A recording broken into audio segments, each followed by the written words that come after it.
Halo guys, kembali lagi bersama saya Azu di channel Azu ini.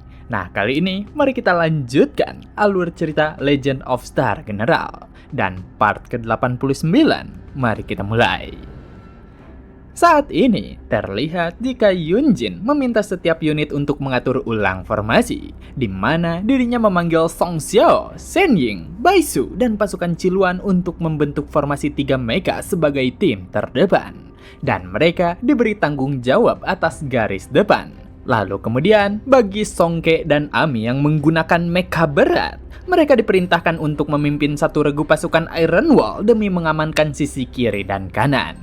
Dan di saat itu jugalah ia memerintahkan Baisu untuk menembakkan serangan kuat ke arah depan, di mana tujuannya untuk membuka jalan. Dengan perintah yang diberikan, Baisu langsung menembakkan serangan kuat tepat ke arah Monster Beast, di mana karenanya pergerakan musuh berhasil diperlambat. Dan selanjutnya, baik Baisu, Song Xiao, dan Shen Ying, mereka diharuskan untuk merebut posisi sebelumnya yang ditempati oleh Songke dan Ami. Di sisi lain, Yunjin juga memerintahkan Komandan Liu Ning untuk memimpin prajurit Shisui demi membentuk pasukan pusat. Sedangkan bagi Song Nong dan Song Ya, mereka diperintahkan untuk memimpin satu tim kecil pasukan Iron Wall, di mana tugasnya untuk memberikan pertahanan belakang dan dukungan tembakan. Jadi, dengan perintah tersebut, saat ini kelompok sekutu telah bergabung dalam formasi pertempuran. Melihat apa yang dilakukan oleh Yunjin, Putri Lang Huan sedikit bertanya-tanya karena kenapa mecha yang sedari tadi tertahan oleh para monster malah dikirim ke garis depan. Terutama, bukankah mecha berat lebih cocok untuk menahan barisan depan? Tapi di saat ia mempertanyakan itu semua, Yunjin memerintahkan setiap unit untuk memulai serangan balasan. Jadi ketika perintah dikatakan, setiap unit langsung melayangkan serangan penuh terhadap Monster Beast. Sampai-sampai saat ini terlihat jika para Monster Beast yang menerjang berhasil didorong mundur. Dan Putri Lang Huan yang memperhatikan pertarungan, ia memahami jika formasi yang dikomandoi oleh Yunjin mampu memaksimalkan kekuatan tempur sepenuhnya. Dengan pertarungan yang berhasil dikendalikan, Yunjin tentu saja senang. Tapi rencananya belumlah berakhir, di mana ia meminta setiap komandan untuk perluas sisi dan menyebar ke sekeliling. Jadi saat ini, setiap unit mulai bergerak beraturan. Dan Yunjin, ia kembali menghubungi Putri Lang Huan, serta berkata untuk memimpin kapal demi bergabung ke dalam formasi serangan balasan. Mendengar perintah itu, sang putri tentu saja terkejut, karena apakah kapal harus ikut turun tangan? Terutama kapal itu sendiri tidak memiliki senjata tempur. Dan Yunjin menjelaskan jika dirinya bersiap untuk melakukan serangan balasan ke lokasi retakan dan kapal musuh. Jadi, kapal Shisui harus bergabung dalam pertarungan demi mencegah serangan mendadak dari belakang. Yang mana karenanya sang putri akhirnya mengerti, serta memerintahkan awak kapal untuk menyesuaikan posisi agar masuk ke dalam formasi. Dari itu jugalah kapal Shisui kembali melayang. Sedangkan Yunjin yang bersama asistennya, mereka berdua menaiki ujung kapal, di mana ia meminta Song Nong dan Komandan Liu Ning untuk membawa 2 orang anggotanya naik ke atas kapal, karena tentu saja mereka ditugaskan untuk menangani pertahanan udara dan dukungan tembakan. Jadi atas perintah itu, beberapa unit mecha mulai berkumpul di atas. Dan karena formasi serangan balasan telah siap, Yunjin meminta setiap orang untuk mendengarkan instruksinya. Karena saat ini, serangan penuh perlu dilesatkan. Yang mana atas perintah itu, kelompok sekutu mulai maju dan terus mendorong mundur kelompok Monster Beast. Di pusat kendali kapal Yellowhead, si asisten komando yang melihat tindakan kapal Shisui, dirinya benar-benar terkejut. Karena bagaimana bisa pertarungan ini berkembang seperti ini? Terutama dari mana bala bantuan itu datang? Padahal sebelumnya, kapal Shisui berhasil jatuh ke dalam kondisi buruk. Jadi atas hal yang tidak diduga, ia langsung melaporkannya kepada sang kapten. Di mana di saat sang kapten masih bertempur menghadapi Wenzong, ia sedikit terkejut dengan pesan yang didapatkannya. Jadi akhirnya ia memutuskan untuk menjaga jarak dari musuhnya. Mendapatkan panggilan dari asistennya, ia bertanya kepadanya tentang apa yang telah terjadi. Dan asistennya membalas jika kabar buruk telah terjadi karena kapal musuh yang menjadi target secara tiba-tiba menerima bala bantuan tak dikenal. Dan dengan bantuan mereka, musuh telah kembali membentuk formasi dan mulai melakukan serangan balasan. Mendengar kabar itu, sang kapten tentu saja tak dapat menyembunyikan keterkejutannya karena bagaimana bisa mereka datang kemari. Sedangkan Miao Yin yang mendengar keterkejutan dari si kapten, dirinya mulai memperhatikan kapal Shisui miliknya. Bahkan ia bertanya-tanya bala bantuan dari mana yang kelompoknya dapatkan. Di mana ia berpikir, apa mungkin ini ulah dari Song Yunxiang? Kembali ke sang kapten, ia yang melihat kehadiran bala bantuan tentu saja tak dapat mempercayainya. Karena bagaimana mungkin mereka datang kemari? Bahkan dengan pesawat tercepat sekalipun, dari tembok besar sampai ke tempat ini akan memakan waktu 1 hari penuh. Bahkan dengan pertempuran yang berlangsung, sang kapten merasa ada heaven stage di antara mereka. Jadi bagaimana mungkin kelompok sekuat itu muncul begitu saja? Dengan keadaan yang cukup gawat, sang kapten tak dapat membiarkan kelompok tikus itu merusak rencananya. Hingga akhirnya ia memutuskan bergerak ke arah kapal Shisui. Sedangkan Miao Yin yang melihat pergerakan sang kapten, dirinya mulai mengejar. Bahkan ia terus memberikan serangan terhadap Zhang Jiao, di mana ia berkata jika sepertinya keadaan telah berbalik. Jadi karenanya saat ini giliran dirinya untuk menekan si kapten. Mendapat tekanan dari Wenzong, si kapten tentu saja cukup kesal karena setiap orang yang ada di sini benar-benar mengganggu. Sedangkan Miao Yin yang memperhatikan pertarungan, ia merasa cukup senang karena ia yakin jika ini pasti ulah Yunxiang, di mana Yunxiang selalu saja berhasil mengejutkannya. Dan karenanya, saat ini Miao Yin hanya perlu menahan Wenzong. Jadi, duel antar Star Soul General Origin tak dapat terpisahkan. Sampai-sampai karena pertempuran tersebut, si kapten merasakan terpojokan. Karena dengan pengejaran senjata dari Wenzong, senjata Thunder Talisman miliknya akan menjadi target. Jadi, hal mustahil untuk membantu pertempuran di sana. Dengan apa yang terjadi, pasukan sekutu terus menerobos gelombang Monster Beast. Sampai-sampai dari hal itu, si asisten kapal kelompok Yellowhead merasa jika kondisi ini benar-benar tidak bagus. Karena jika situasi terus seperti ini, hanya masalah waktu saja sebelum para Monster Beast itu terdorong mundur. Dan dengan sang kapten yang tertahan oleh Holy Stager musuh, jelas jika ia tak dapat membantu pertempuran. Jadi karena dirinya tak memiliki cara lain, ia hanya dapat meminta izin kepada sang kapten untuk menggunakan kartu as andalannya. Dari itu jugalah si asisten kembali menghubungi sang kapten yang sedang bertempur, serta berkata jika bala bantuan yang diterima oleh target berhasil mengorganisir kekuatan serangan balik yang cukup efektif. Bahkan mereka bertujuan untuk mendorong mundur Monster Beast hingga ke ruang retakan. Jadi jelas jika keseimbangan telah bergeser dan runtuhnya garis depan Monster Beast takkan terhindarkan. Jadi jika kapten masih tidak dapat membantu, ia percaya jika satu-satunya kesempatan adalah mengubah gelombang pertarungan dengan melepaskan 2 Beast Holy Stage yang telah dikurung. Yang mana ia meminta izin kepada sang kapten untuk melepaskan makhluk itu. Mendengar permintaan dari si asisten, si kapten mengetahui jika situasi ini benar-benar berat sebelah. Jadi ia kemudian bertanya jika kelompoknya tidak melepaskan Beast Holy Stage itu, berapa lama gelombang Monster Beast dapat bertahan? Dan si asisten membalas jika itu sekitar 5-6 jam lagi. Dan jika kelompoknya mengerahkan 2 regu untuk membantu, secara teori harusnya bisa bertahan hingga 8 jam. Yang mana atas jawaban itu, sang kapten berkata jika kelompoknya masih ada kesempatan.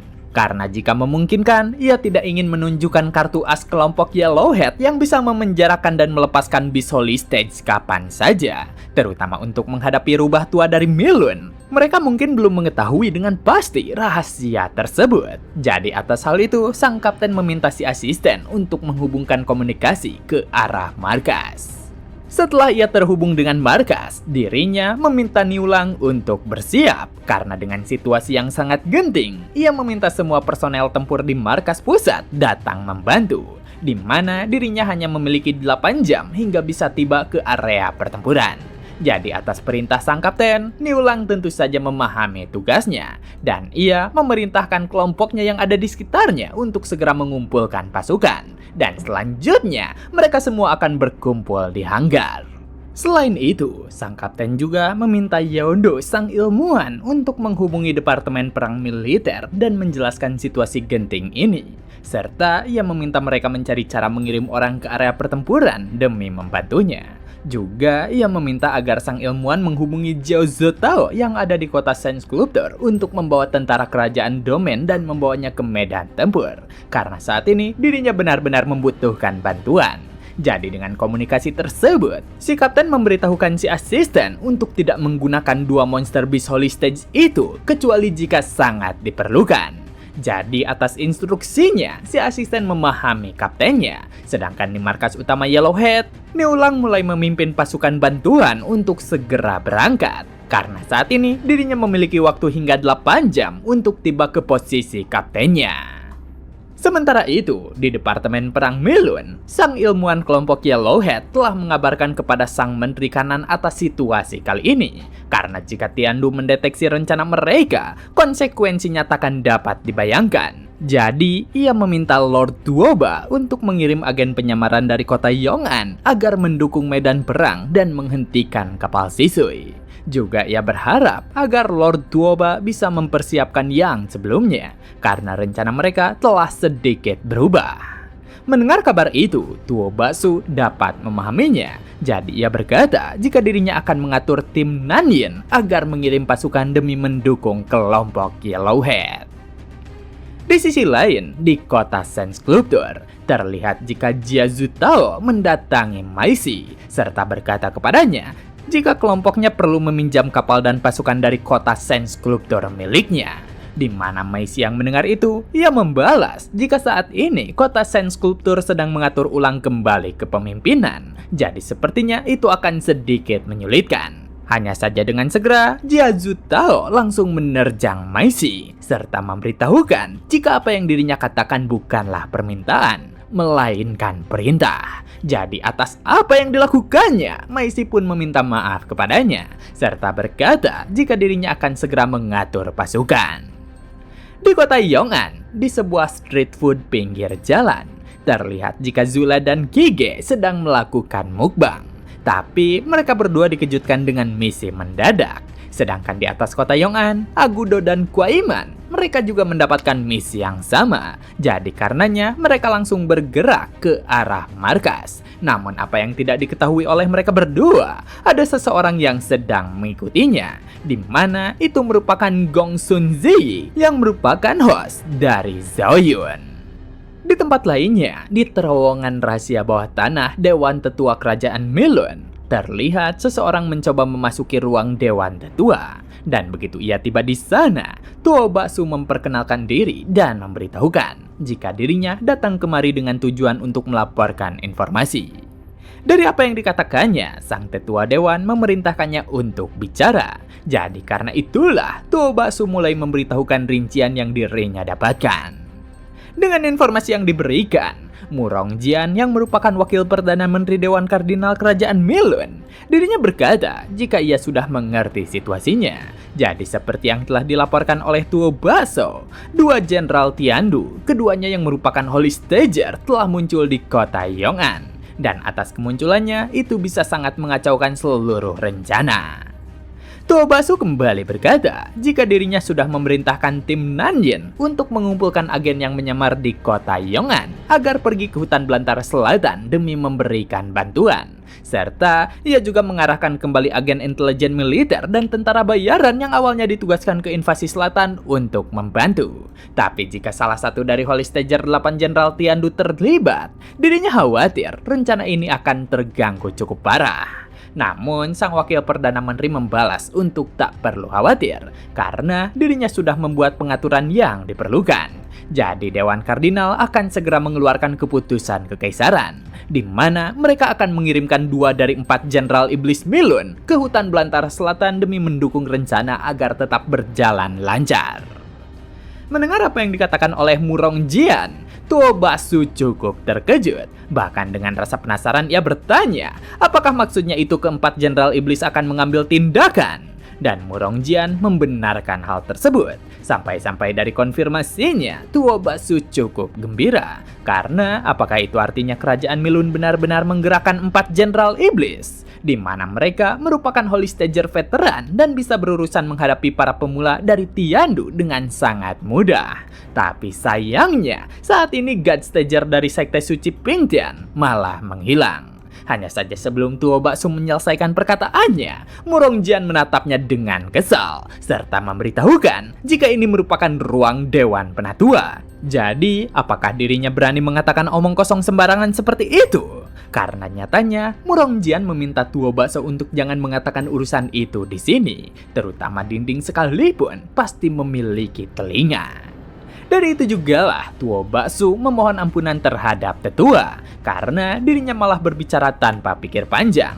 Tapi ia merasa jika Milun terlalu jauh dari hutan belantara selatan, bahkan bagi seorang Holy Stager sekalipun akan membutuhkan waktu untuk mencapai medan pertempuran. Di mana Murongjian memberitahukan untuk tak perlu khawatir, karena Wu Yin dan Tan Luo yang merupakan host dari Star Soul General Lu Meng dan Star Soul General Hong Haier, kebetulan mereka berdua berada di kerajaan domain bawah. Mendengar informasi itu, Tuo Baksu sedikit penasaran karena kenapa mereka berdua pergi ke sana secara bersamaan. Tapi mengalihkan rasa penasarannya itu merupakan hal yang bagus karena mereka akan memiliki waktu yang cukup untuk menuju hutan belantara selatan. Dari itu jugalah Murongjian lanjut berkata, jika agen-agen yang tersembunyi di Shisui akan menyebarkan rumor secara internal untuk mengacaukan hal-hal antara Shisui dan juga Tiandu. Jadi, mereka takkan dapat mengirim Holy Stager-nya untuk membantu di hutan belantara selatan. Bahkan berdasarkan informasi intel saat ini, kedua Holy Stager itu cocok untuk kondisi saat ini. Tapi, keadaan di medan perang yang sebenarnya tetap akan tergantung pada kinerja Tuo Baksu sendiri. Dan Tuo Baksu memahami tugasnya. Bahkan ia menjelaskan jika dirinya berencana untuk memindahkan tentara bayaran Taihe yang awalnya dimaksudkan untuk bekerja dengan penjaga White Horse untuk mengacaukan bagian utara Tiandu. Jenderal gerilya Yewang akan memimpin grup Yinhe yang terampil dalam operasi sembunyi-sembunyi di antara tentara bayaran Taihe. Bersama dengan pasukan khusus Departemen Perang, mereka akan menyelinap masuk melalui wilayah Tiandu Timur. Dan mereka akan langsung menuju garis depan hutan belantara selatan. Lalu selain itu, batch terbaru dari mecha yang diproduksi secara massal, Yizishi, telah didistribusikan. Dan modifikasi untuk operasi tersembunyi mecha saat ini sedang berlangsung. Tapi meski Tuo Baksu menjelaskan itu semua, Murongjian berkata jika saat ini masih ada banyak yang memperhatikannya dari dalam istana, di mana mereka menunggu melihat kegagalan misinya. Jadi karena itulah ia memerintahkan Tuo Baksu untuk jangan mengecewakannya. Dan Tuo Baksu membalas jika dirinya akan menyelesaikan rencana ini dengan baik. Bahkan meski sebelumnya dirinya gagal dalam tugas, terutama dalam rencana awal, tidak ada begitu banyak Holy Stager yang akan muncul di Tiandu. Tapi bukan hanya host Cawaren yang bertahan. Bahkan secara terbuka, host Neza muncul di upacara penghargaan keluarga Song. Juga selain itu, kenapa pilar besar Shisui terlibat dalam kejadian ini?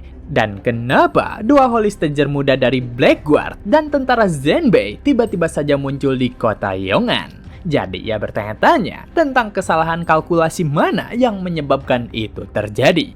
Mendengar apa yang dipertanyakan oleh Tuo Baksu, Murongjian memerintahkannya untuk memperhatikan kegagalan ini dengan serius, serta pastikan untuk menyelidikinya secara menyeluruh. Jadi karena dirinya telah mendapatkan tugas, ia bisa kembali. Yang mana akhirnya Tuo Baksu pamit undur diri dari ruang Dewan Tetua. Di bandara kota Yongan, terlihat jika Feige dan Naira sedang mencari tiket keberangkatan. Tapi karena penjaga konter mengatakan jika semua penerbangan hari ini telah habis, Feige menjadi sangat kesal. Karena apakah si penjaga konter tidak mengetahui identitasnya? Terutama Nona Naira merupakan anggota tingkat atas dari kamar dagang Hong. Hanya saja sang penjaga konter tidak dapat berbuat apa-apa. Jadi ia meminta maaf kepadanya serta menjelaskan jika Tuan Wali Kota telah mengeluarkan peringatan darurat demi seluruh kota. Jadi pihak kamar dagang Hong harus membantu evakuasi dan memastikan para penduduk untuk keluar terlebih dahulu. Dari apa yang dikatakannya, Feige tentu saja cukup kesal. karena kelompoknya ingin segera pergi dari kota. Tapi dengan segera, Nona Naira menghentikan VG serta mengajaknya untuk pergi ke sisi pengiriman. Jadi karena itulah mereka meninggalkan bandara kota Yong'an. Di perjalanan, Naira cukup penasaran dengan persiapan pertempuran bagi seluruh kota Yong'an. Karena tentang kota Yong'an sendiri terletak di perbatasan selatan Tiandu, dan satu-satunya kerajaan tetangga adalah Sisui.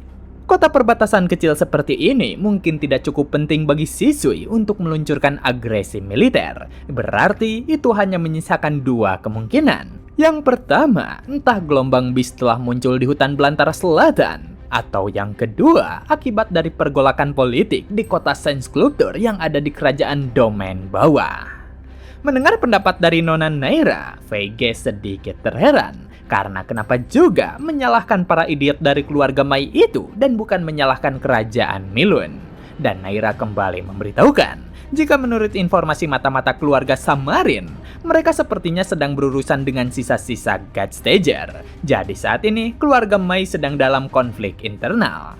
Putra tertua keluarga Mai, Mai Jin, membunuh ayahnya dan menyatakan diri sebagai kepala keluarga. Lalu anak keduanya, Mai Si, bersekutu dengan kekuatan luar dan mengalahkan Mai Jin. Hingga akhirnya ia menjadi kepala keluarga. Tapi meski begitu, VG sendiri tidak dapat mengerti. Karena orang-orang bodoh yang tidak berguna itu tidak akan bisa melakukan apapun. Serta ia meminta Nona Naira untuk jangan terlalu percaya pada mata-mata keluarga Samarin. Karena mata-mata keluarga Samarin merupakan salah satu yang terburuk di kerajaan domain bawah. Di saat mereka terus berbincang, terlihat jika mereka berdua telah tiba di tempat pengiriman. Di mana di tempat itu terlihat jika Tuan Muda Zhang Dagui sedang bersama Zhang Chao, asisten Songbo. Dan Zhang Chao memberitahukan jika barang yang telah dipesan oleh Tuan Mudanya telah sepenuhnya dimasukkan ke dalam kapal. Jadi karenanya Zhang Dagui meminta Paman Wu untuk menyelesaikan kesepakatan. Dari itu jugalah kesepakatan mulai dibaca kembali. Sedangkan Zhang Chao yang ada di sana, ia berterima kasih kepada Tuan Muda Zhang. Karena atas kepercayaan dan dukungannya di grup Musui, mereka dapat menjalankan bisnis dengan baik. Jadi jika Tuan Muda Zhang membutuhkan hal lain, jangan ragu untuk memberitahukannya. Dan Zhang Dagui pun kemudian berkata dengan senang untuk jangan khawatir, karena kerjasama mereka memiliki jalan yang panjang. Tapi ia kemudian bertanya, apakah dirinya mengetahui kapan Barong Song Yunxiang akan kembali? Karena dirinya ingin mengunjunginya kembali. Hanya saja di saat nama Yunxiang disebutkan oleh Zhang Dagui, Zhang Chao sedikit menatapnya dengan cukup kesal, serta ia kemudian meminta maaf kepadanya, karena dirinya hanyalah asisten tuan kedua dari keluarga Song. Jadi dirinya tidak memiliki akses ke dalam jadwal Baron Song. Jadi atas hal itu, Zhang Dagui pun mengerti, serta karenanya ia mempersilahkan Zhang Chao untuk pergi. Di saat yang bersamaan, Naira yang bersama VG, mereka berdua menyapa Zhang Dagui. Dan Zhang Dagui yang melihatnya, ia tentu saja cukup senang. Karena rekan seperjuangan di atas kapal kembali bertemu. Jadi akhirnya mereka bertiga mulai berbincang. Sedangkan Zhang Chao yang ada di sana, ia berkata kepada Tuan Muda Zhang jika dirinya akan undur diri. Dan dengan gestur tangan Zhang Dagui, akhirnya Zhang Chao pun pergi dari sana. Namun meski begitu, Zhang Chao sedikit menatap tajam terhadapnya. Sampai-sampai bodyguardnya Zhang Dagui, Paman Wu, merasa cukup terganggu dengan gerak-gerik dirinya. Di sisi lain, Nona Hong Yuxiao memanggil Yiro ke sisinya, di mana ia memerintahkan untuk mencari tahu semua yang ia bisa tentang Zhang Chao, asisten grup Musui itu. Jadi dengan perintah yang didapatnya, akhirnya Yiro langsung pergi dari sisi nonanya, di mana Nona Hong Yuxiao tetap menatap tajam ke arah kepergian Zhang Chao. Sementara itu, di sebuah kota bagian selatan kerajaan domain bawah, terlihat jika beberapa orang berserakan mati tak bernyawa. Namun di sekitar mereka ada dua orang yang menggunakan jubah. Kehadiran orang-orang misterius itu, mereka bertujuan untuk mendapatkan sisa-sisa relik God Stage, di mana setelah mengambil salah satunya, pria dengan lengan robot mulai melakukan pemindaian. Dan setelah pemindaian selesai, nyatanya kualitas dari sisa relik God Stage itu hanyalah 40%. Mendapatkan informasi itu, pria tersebut bergumam. Berbeda dengan yang ada di kota Saint Sculptor, itu merupakan sisa-sisa relik Godstage yang cukup baru. Jadi ia mengetahui jika bis Godstage yang terluka itu pasti telah muncul di suatu tempat di dekat sini. Dan seorang yang lainnya tertawa senang karena akhirnya ikan besar itu berhasil ditemukan. Padahal selama ini mereka mencarinya sangat keras. Tapi siapa yang menyangka jika ikan itu akan benar-benar melarikan diri dari hutan belantara utara sampai ke hutan belantara selatan.